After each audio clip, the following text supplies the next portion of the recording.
Welcome to the Riskwiser Zone, the podcast where we dive into the world of stocks, finance, and economics to help you make informed decisions about your investments.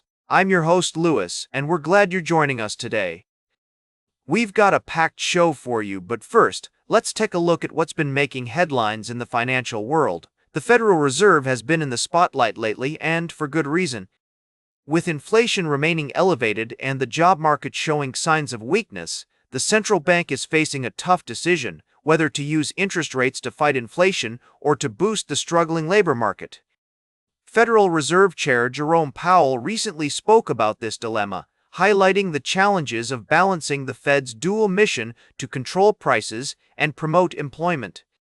As Powell put it, "We only have one tool, which is monetary policy, really, interest rates, and it's calling for different answers." He also noted that the Fed's strategy could change based on economic data in the coming months. But Powell isn't the only one weighing in on this issue. Other Fed officials, such as Austin Goolsbee and Michelle Bowman, have also shared their thoughts.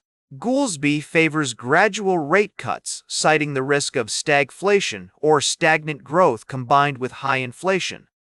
On the other hand, Bowman is calling for more decisive action, arguing that the labor market is at greater risk than the inflation outlook. It's clear that there are differing opinions within the Fed, and investors are eagerly awaiting their next move. The question on everyone's mind is, what will the Fed do next? Will they prioritize fighting inflation or boosting the job market? We'll be exploring this topic in more depth throughout the show, but for now, let's just say that it's a complex issue with no easy answers. As always, we'll strive to provide you with balanced and unbiased analysis to help you navigate these uncertain times. We'll be right back with more from the world of stocks and finance on the Riskwiser Zone. Welcome back to the Riskwiser Zone. We're halfway through our show today, and we've got some exciting news to share with you.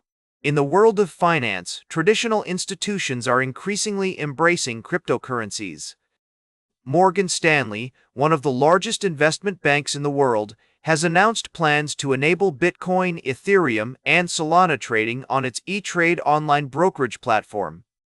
This move is significant, as it marks a major milestone in the adoption of digital assets by mainstream financial institutions. According to reports, Morgan Stanley will partner with crypto and stablecoin infrastructure firm ZeroHash to offer these services, which are expected to launch in the first half of 2026. The bank's head of wealth management, Jed Finn, stated that clients should have access to digitized assets, traditional assets, and cryptocurrencies, all in the same ecosystem that they're used to. This development is not surprising, given the growing interest in cryptocurrencies among investors. Other financial institutions, such as Charles Schwab and Interactive Brokers, are also exploring ways to offer crypto services to their clients. In fact, Morgan Stanley has already taken steps to provide exposure to Bitcoin through investment funds and has allowed its financial advisors to promote spot Bitcoin ETFs to clients. It's worth noting that this move is not without risks.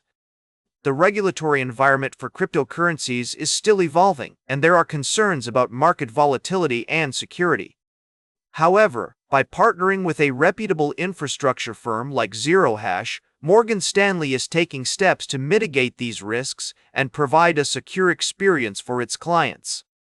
As we consider the implications of this news, it's essential to remember that the adoption of cryptocurrencies is a complex and multifaceted issue. While some investors are eager to dive into the world of digital assets, others may be more cautious. As always, it's crucial to approach any investment decision with careful consideration and a thorough understanding of the potential risks and rewards. In related news, Morgan Stanley has also participated in a $104 million Series D venture capital round for Hashdex, a company that offers cryptocurrency investment products. This investment is a further indication of the bank's commitment to exploring the potential of digital assets. As we take a closer look at the intersection of traditional finance and cryptocurrencies, It's clear that this is an area that will continue to evolve and mature in the coming years. We'll be keeping a close eye on developments and bringing you updates as more information becomes available. Stay tuned for our final story of the day, right here on the Riskwiser Zone.